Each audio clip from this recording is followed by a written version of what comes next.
Your justice and vision first online and digital law firm की तरफ से मैं हूं सईद जफर एडवोकेट। व्यूअर्स, आज मैं आपको बताऊंगा कि कानून में एक टर्म बहुत ज़्यादा इस्तेमाल होती है, उसको कहते हैं मुल्ज़म।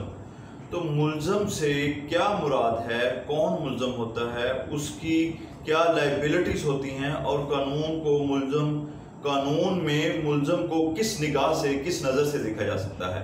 तो आज व्यूअर्स मैं आपको बताने जा रहा हूँ मुल्ज़म क्या है।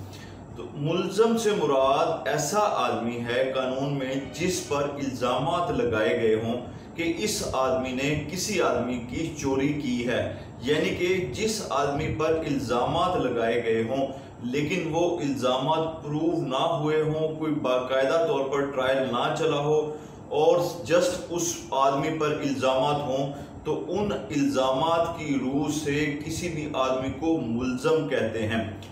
मुल्ज़म बगैर किसी सबूत के, बगैर किसी डॉक्यूमेंट्री एविडेंस के, बगैर किसी गवाहान के एक इनोसेंट होता है जब तक कि उसके खिलाफ कोई गवाहान, कोई सबूत, कोई शहादत या कोई ऐसी अनरिबटेबल एविडेंस ना आ जाए तो वो कानून की नज़र में हमेशा मासूम रहते हैं। इसको कहते हैं कि accused is the favourite child of the law, यानी कि जो मुल्ज़म है वो कानून का मंजूर नज़र बच्चा होता है।